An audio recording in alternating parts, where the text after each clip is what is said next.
Alright guys, I'm back with another special video game which I'm going to show you that really started the whole versus thing. And this one is called X-Men vs. Street Fighter. And this is actually the Sega Saturn version, which I paid $80 for. I think it was from Game Fan.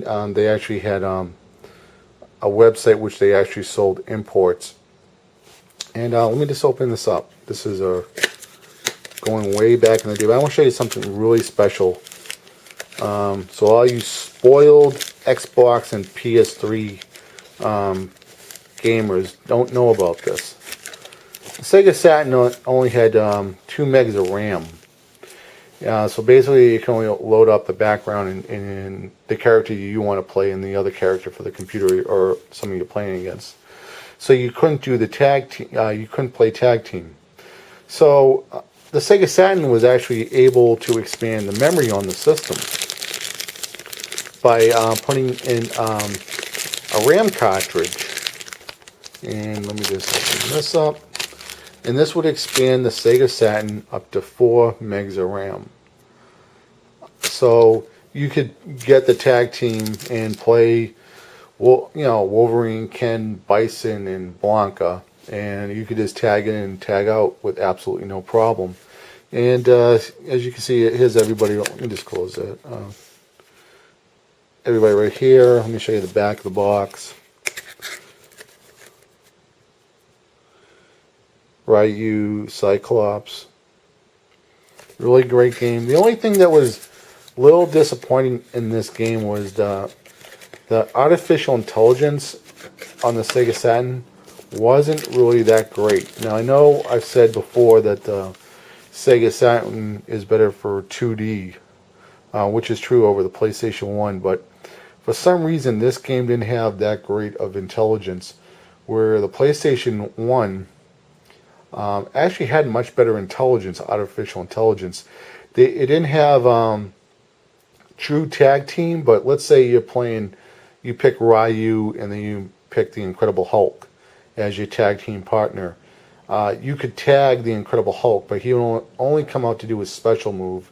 And after his special move was done, he would jump back out and then you'd still play as Ryu. So he was kind of like, it would just assist you for a few moments. But to tell you the truth, it was the PlayStation 1, if you were going to play by yourself, was more challenging and more fun because the AI was much better. And as you can see, the Sega Saturn games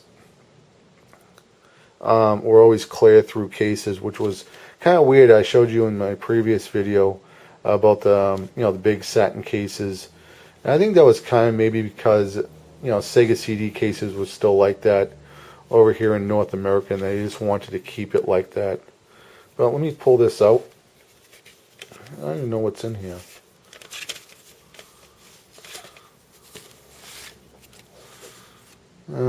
Looks like some type of Japanese video CD. I guess a VCD for some type of anime. I don't really know. But anyway, really, I mean, the Japanese books were actually much better, as you can see, full color over the American books. I showed you the Children of the Atom. It was, they still used the Marvel artwork for the main, all the characters, but still black and white. Yeah, I think I forgot to register my copy with Capcom, so I'm going to send this in and register it. And I have no idea how old this game is, but think about it. It's pretty old, Sega Saturn. Just to give you a little bit of a background, when they did Marvel vs. Capcom, I was able to get a copy of it over at GameStop. This is before GameStop bought EB. And there's a Japanese comedian in Japan, and he would pretty much just sneak up to people and he would scream. Somebody could be sitting on a bench and he would sneak up and go, "Rah!"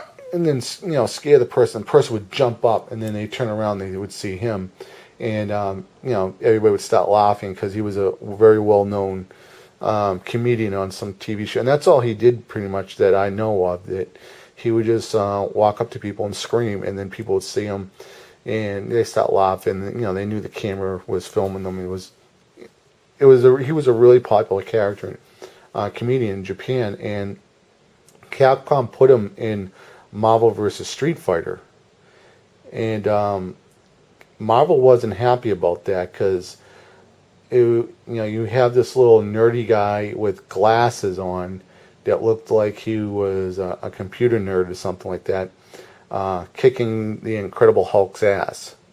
So Capcom did not approve of that because they put the character in there without asking, talking to Marvel about it first. So once Marvel got so pissed off about that character, Marvel issued a recall of Street Fighter versus Marvel, and down the Prudential Center in Boston, which is the Prudential Mall, which is now still GameStop, but before it wasn't part of EB. They had the imports there, and they were ordered to pull them directly off the shelf. So the only way you were going to get a copy of that game was to buy it before Marvel had the recall. If you bought the PlayStation import one, you also got that character. When the US version came out, they replaced the character with another character, or they just removed them completely. But if you were going to play against somebody else at home, there was nothing like having a Sega Saturn version. You pretty much got a great arcade translation of the arcade game. And, you got all the animation, tagging, the moves, everything was perfect. You couldn't ask for a better translation.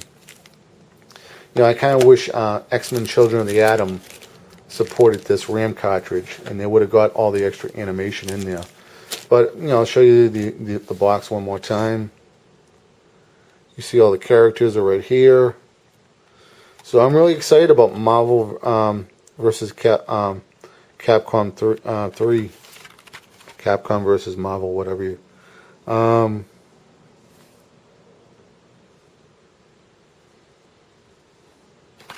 So as you can see, there's the logo right there.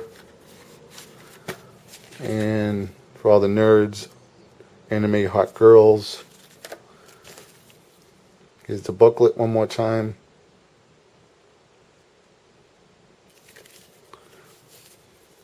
Magneto. Capcom fax number. Some Japanese phone numbers, I'm not sure. And the CD. There you go, guys. Alright, guys, have a good one. Take it easy. Bye. Oh, and remember to subscribe if you like this video. Thanks, guys. Later. Bye.